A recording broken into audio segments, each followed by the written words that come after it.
What a comeback that was for Chelsea. You know, in the first half, it was 2-0 to BCCA. I thought that game was done and dusted. In fact, I thought that maybe the best result that we're going to get was going to be a draw. That is, if we even see a draw against West Ham. But finally, we came back in the second half, we scored three amazing goals, and it ended Chelsea 3, West Ham United 2. Guys, before I continue this video, I want you to please do me this favor. Click on the subscribe button. Please follow me.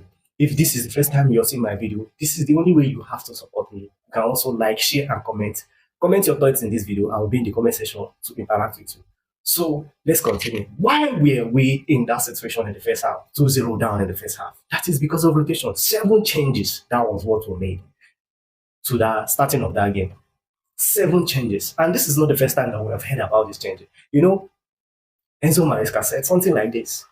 He said something like this, and you know, a lot of people, they think this is a joke. We are going to see more of this massive changes. And you know what? A lot of Chelsea fans, they are also defending this from this kind of rotation.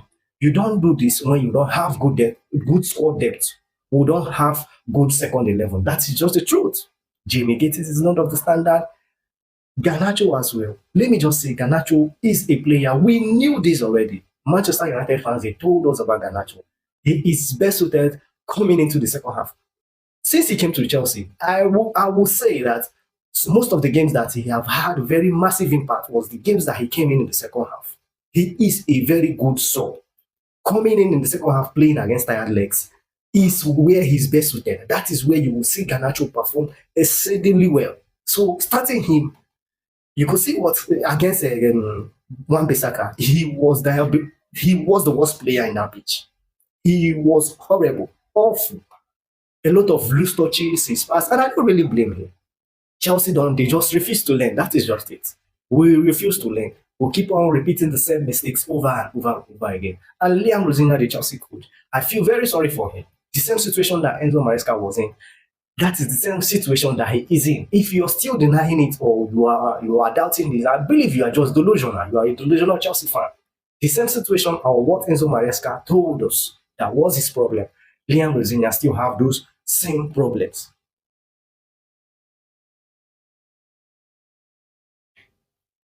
But the truth is, Liam Rosina, he is a proactive manager.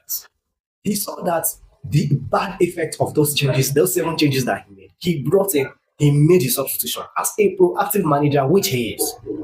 I believe this is the difference between him and Enzo Maresca. He is proactive. He is not as stubborn as Enzo Maresca. So he made his substitution, bringing in Joao Pedro in place of Garnacho, changing Cucurella in place of Hato, and Fofana in place of Badiashile. You know that some of those players, Badiashile and the rest of them, they are not of Chelsea caliber. They are not of Chelsea quality. That is just the truth. But his hands are tied. He needs to play these players so that they will have market value. That is just that. Just to increase their stocks. That is it. That is the reason why some of these Chelsea players are playing. And these players, they are not of good quality. That is just it. To have a huge squad, it's not about having huge squad. Are they good players? A lot of people, I don't know why people, they are blindly arguing about this. You could see this, what I'm saying, you can watch the games and you see that Garnacho is just useless when you play him in the first half. When you start him in the games, he's just useless. You need to bring him in only as a substitute. When other players are tired, that is when he can perform. You can see Wan-Bissaka have not run a lot. He is very, very fit. He cannot dribble past it. He doesn't have he's not that explosive. He cannot do that when the other player is still playing at his maximum. Garnacho cannot do that. You can clearly see that. And then Badiashile, I think I wanted to say this in the last game that we played against Napoli. Badiashile, I believe the coach should stop him from passing the ball backwards to the goalkeeper. There is one funny thing that I always notice that Badiashile does. Whenever he's under pressure, when he's on pressure, when they see that there is no other way out, instead of him as an outfield player to find a solution, to maybe kick the ball into the field or just find a solution for the ball. He is an outfield player. You know what he does? He passes the ball back to Sanchez. And Sanchez, his Achilles heel is his feet. He cannot play he's not good with his feet. That is what Badiashile always did. When he does that, he puts Sanchez. He does this a lot of time. Just watch him from today. Watch Badiashile anytime he plays. If you give him the ball, When there is pressure on him, he just turn back and drop it for the goalkeeper and putting the goalkeeper in trouble. He does this severally. I think Liam Rosina, the coach, he should spot this and tell him to stop doing that to the goalkeeper. That is, let me say, most times we have managed to like survive those kind of scares, but they should try and stop Badeshile from doing this. No other centre back does this more than him. He does it time without number, time without he does it. So such player, you can see that he's not really of Chelsea quality. The truth is that we don't have good second 11. That's just the truth. That is it. So Liam Rosina, his substitution, they came in immediately. They combined Joao Pedro. You know that Joao Pedro was not supposed to be in the bench. He's supposed to start the game, but you know what it is. We need to play Liam Delap. Liam Delap, his stock market value need to increase. So that is why he started ahead of Joao Pedro, who has been scoring back to back. In fact, he came in and he started the comeback. What a lovely header that was from Joao Pedro. So you could clearly see a player. There is no other club that you go and see this. A player that is on fire, banging in goals back to back. You keep him on the bench.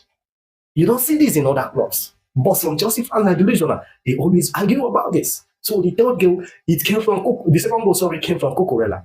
Cucurella wanted that goal more than anybody in the pitch. He was ready to put everything on the line to score that goal. It was a diving header. In fact, John Terry has been kicked on his chin, I think. In fact, he collapsed in the field. In the finals that we played against Arsenal some years back, the same thing, diving header, he was kicked on his jaw and he's fainted.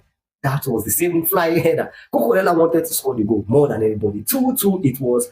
And finally, the third goal came from the Mr. Reliable, Enzo Fernandez. Whenever you call upon him, he must surely answer. Enzo Fernandez, he scored the winning goal to complete the comeback for Chelsea. What a lovely game that was for Chelsea. What a lovely game. I didn't expect that was how it was going to end. But being who we are, being the world champions that we are, we found a way to grab the 3 maximum points, either by hook or by crook, and we deserve to win that game more than West Ham, especially in the second half. So that test has been passed for Liam Rosina. So guys, this is the end of the video, but don't forget to follow, subscribe, like, share, and comment in this video. I will see you in my next Chelsea video.